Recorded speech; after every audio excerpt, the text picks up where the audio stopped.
ఈ వీడియో చాలా ప్రత్యేకమైంది. ఎందుకంటే మనం చాలా సార్లు వింటూ ఉంటాం కదా, మహిళలు రాజకీయాల్లోకి రావాలి, చదువుకున్న వాళ్ళు ముందుకు రావాలి అని. ఆ మాటలు వింటే మనసు పరవశిస్తుంది. కానీ నిజంగానే మహిళలు రాజకీయాల్లోకి రావచ్చు అన్న ధైర్యం మనకుందా?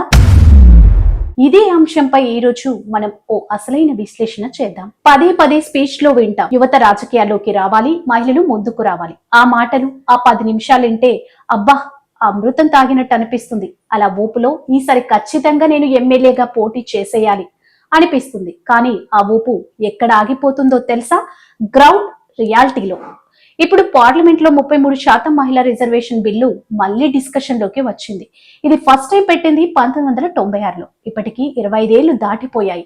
ఒక్కసారి ఆమోదిస్తే లోక్సభ మహిళా ఎంపీల సంఖ్య 74 నుంచి 170కి పెరుగుతుంది.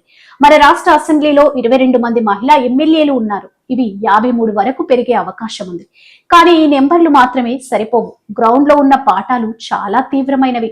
ఉదాహరణకి శ్రీకాళహస్తి కోట వినుత గారు విదేశాల్లో హైపెయిడ్ ఉద్యోగం వదిలేసి రాజకీయాల్లోకి వచ్చారు. 2019లో ఓడిపోయారు. కానీ అటు తర్వాత జరిగింది దారుణం.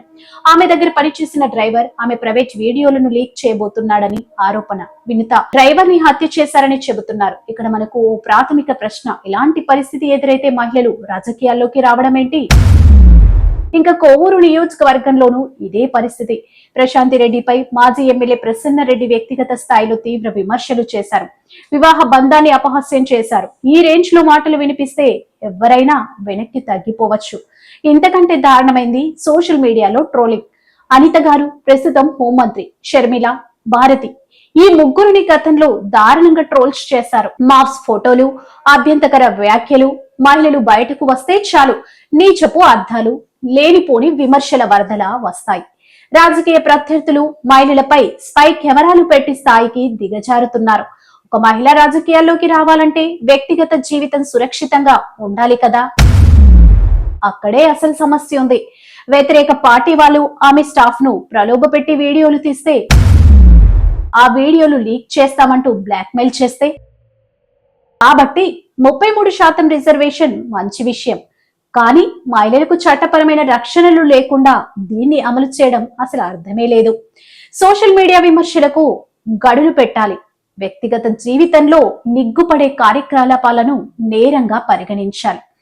మహిళా నేతలపై తక్కువ స్థాయిలో విమర్శలపై చర్యలు తీసుకోవాలి. కానీ మహిళలు రాజకీయాల్లోకి రావాలంటే వాళ్లకు ఒక భద్రమైన వాతావరణం కావాలి.